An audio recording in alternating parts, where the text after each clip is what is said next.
Dice Jesús hoy en el Evangelio: cuando yo sea levantado de la tierra, atraeré a todos hacia mí. Y comenta el evangelista, dijo esto indicando de qué manera habría de morir. Nosotros desde la fe sabemos que ese ser levantado de la tierra puede significar sin duda la cruz de Cristo, aunque también al decir que cuando sea glorificado también se refiere a ese paso de este mundo al Padre, su ascensión, ¿verdad? Pero la verdad es que para el evangelista San Juan, la cruz es también signo de gloria, ¿no? Hay esa paradoja, la cruz es signo de gloria. Es lo que nos disponemos a celebrar ya el próximo domingo, con la Semana Santa. Vamos a contemplar la pasión, muerte y resurrección del Señor, el centro de nuestra fe cristiana, lo que sostiene y da sentido a nuestra vida cristiana, la cruz y la resurrección. Por eso quisiera aprovechar esta frase del Evangelio, pues para invitarnos a que en esta recta final de la Cuaresma, en esta última semana, hagamos ese propósito de prepararnos, disponernos para contemplar y celebrar el misterio de la pasión, muerte y resurrección del Señor con la vida. Lo haremos en la liturgia, pero sobre todo que en nuestra vida se note ese paso de Dios entre nosotros, esa Pascua, Pascua de Dios entre nosotros. El próximo domingo, Domingo de Ramos, quisiera aprovechar la ocasión. También hemos hecho un programa de las actividades básicas que vamos a tener dentro de nuestro templo, en nuestra liturgia de Semana Santa.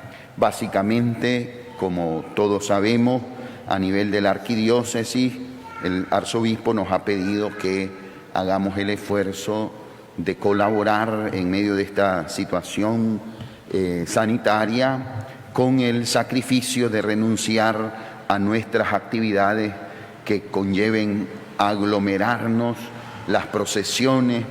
Entonces tendremos todas las actividades litúrgicas en nuestro templo. Hay un programa que se les va a estar facilitando para que participemos. Y por eso quisiera que tomaran nota que para la celebración de la Palma del Domingo de Ramos tendremos 5 posibilidades para que así nos distribuyamos, ¿verdad? Y no nos vengamos todos a una sola misa, sino que tratemos de distribuirnos.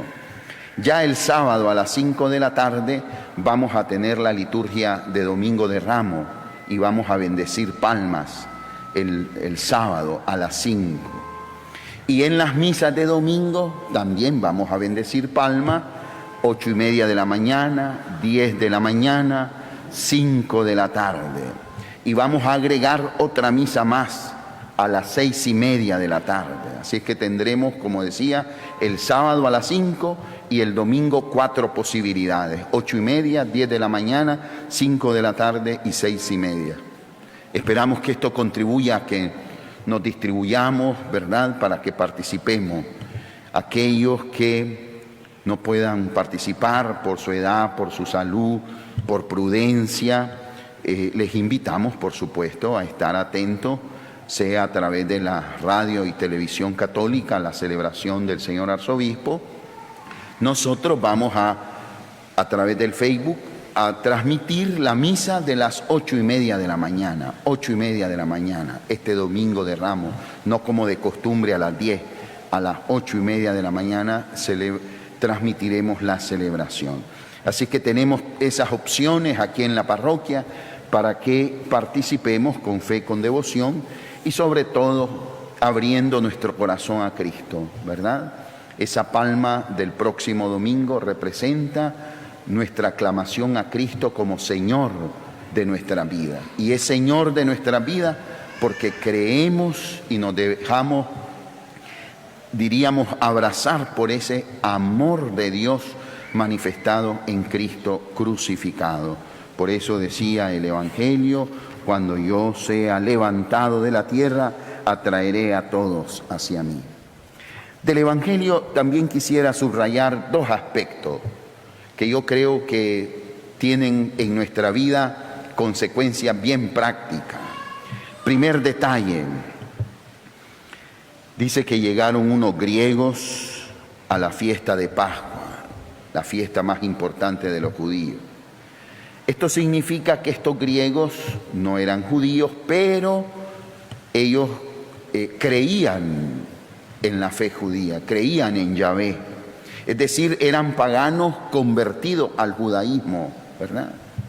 Pero miren qué interesante, llegan a la Pascua y estos griegos, que no son judíos, pero que creen en Yahvé, quieren conocer, hablar con Jesús, ¿verdad?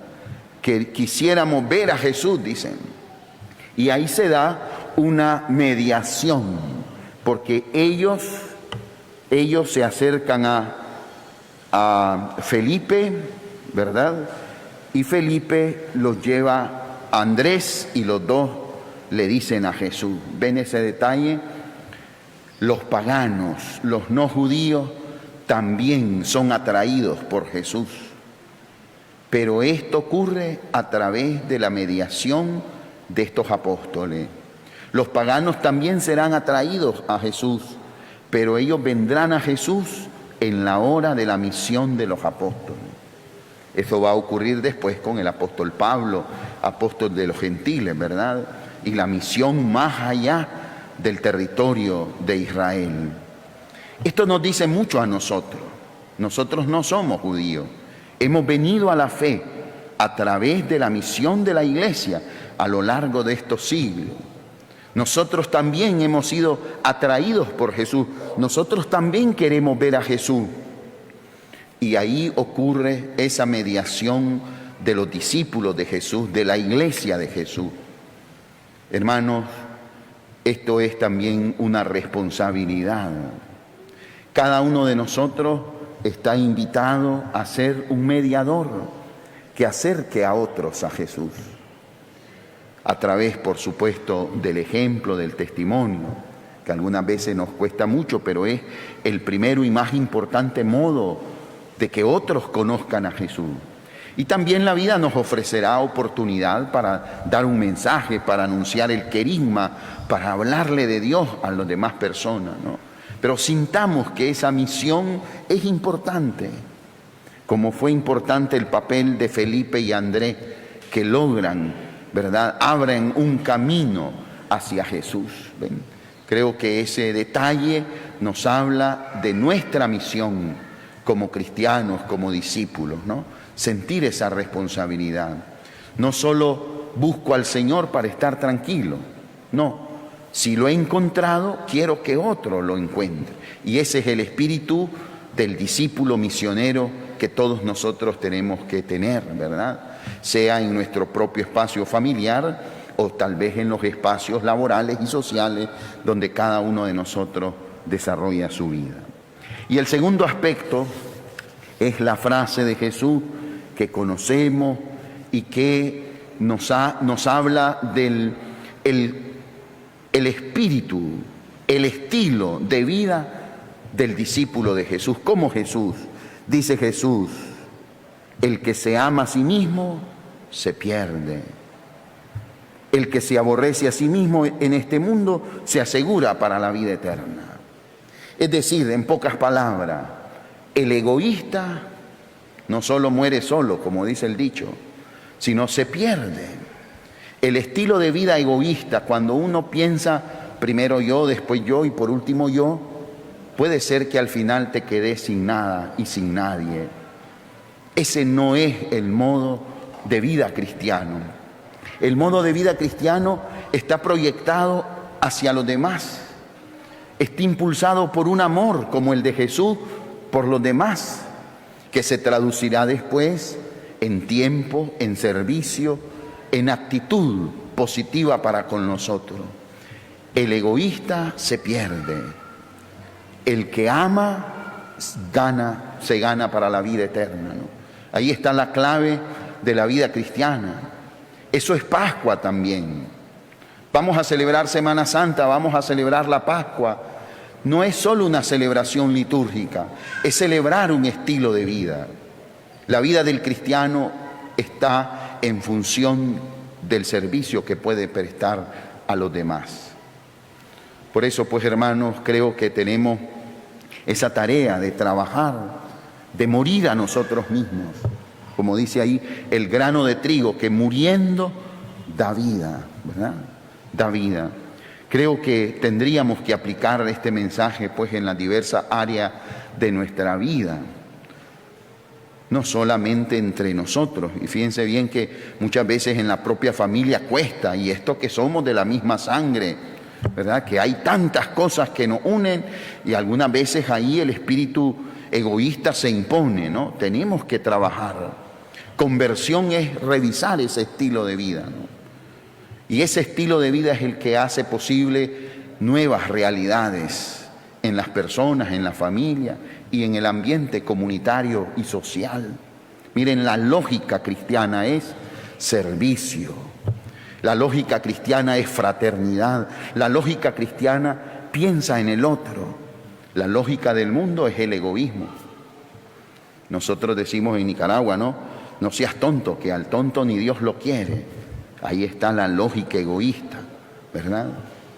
Ciertamente no es que nosotros vamos a desentendernos de nosotros, es que es un estilo de vida que estoy seguro que cuando lo hemos puesto en práctica nos hemos sentido bien y hemos hecho sentir bien a los demás. Las madres saben lo que significa eso, ¿verdad?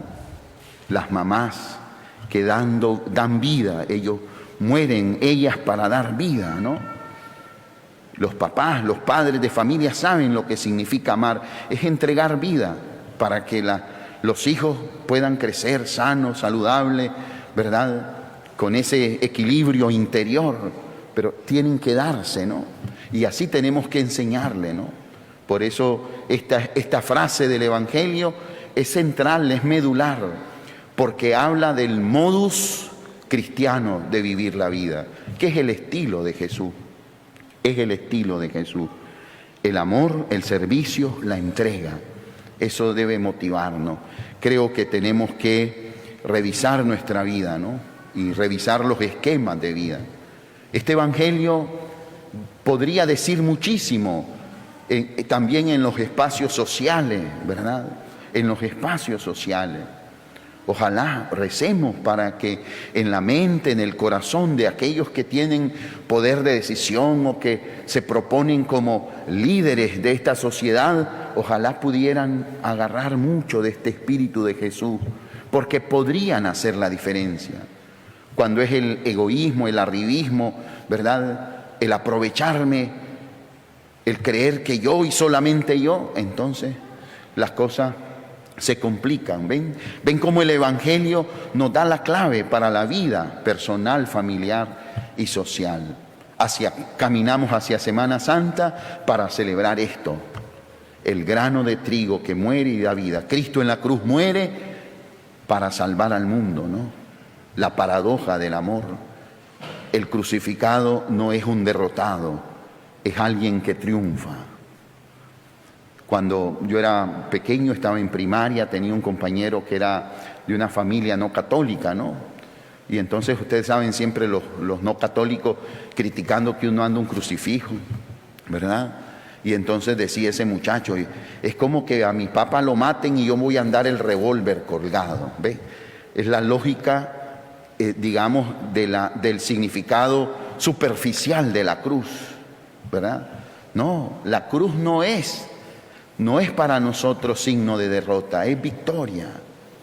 Cristo en la cruz reina, impera. Cristo en la cruz muestra la fuerza del amor. La cruz es, decía un poeta, la primera letra del alfabeto de Dios, que es el alfabeto del amor, ¿no?